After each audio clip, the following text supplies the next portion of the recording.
Have you ever killed a string of turtle vine? Well, I almost did. Okay, so I had a little plant and it was actually inside of my little terrarium here, which I use for most of my succulents, euphorbias, aloes, things like this to get through the winter time. So it stays very, very bright, and it's also very dry because hence they are succulents and plants that don't require a lot of water. So I mistakenly had my string of turtles plant growing in here right next to this other peperomia, which is a ruby peperomia.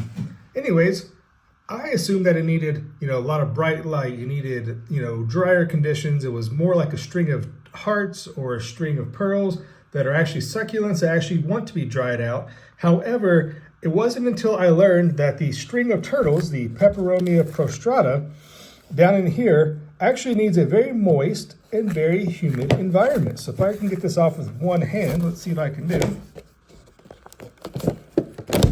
There we go. Now, once I put it in this little humidity dome, guys, look at this. It has absolutely exploded with growth. Now, imagine this as only one or two little sprigs hanging on for dear life.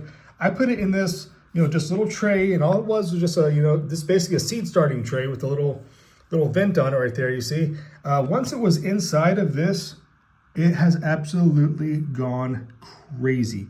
So I encourage everyone to do as much research as they possibly can on their plants before they purchase them, before they buy them. I do have several different growing zones, if you will, in my plant room. I have a humidity area with my monsteras, philodendrons, things like that, with humidifier.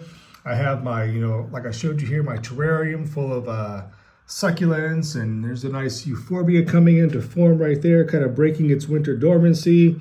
I have some string of hearts propagations down here, some Hoyas, etc. You get the point. So you need to group your plants accordingly to the growing zone. And I mistakenly thought that this peperomia, hence the name string of turtles, again, like a string of hearts, which is right here. Now this is actually a plant that likes to be dried out. It can go months without water, depending on how much light it's getting, etc. But this is not a succulent in that respect. Okay, it's from Ecuador. It's from a cloud forest. It needs like 90% humidity to thrive, and that is what I was giving it. And once I did, holy cow, guys, it has absolutely just basically outgrown its container. So I'm going to have to figure something else out to kind of give this a better opportunity to grow, because I don't know if I have a lid or any kind of container that I can put this in to actually help prolong its growth. But I may actually at this point start to propagate it.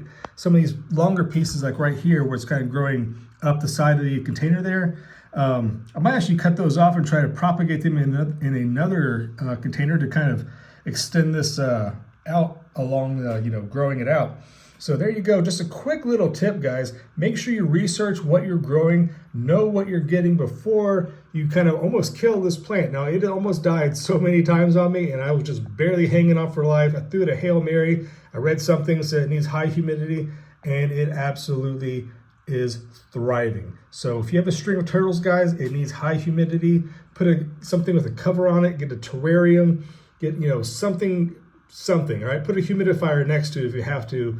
Whatever you need to do to keep it very, very, very humid, and it will reward you with amazing growth. So thanks for hanging out with me, guys, here at the Hillside. Until next time, some more plant tips along the way.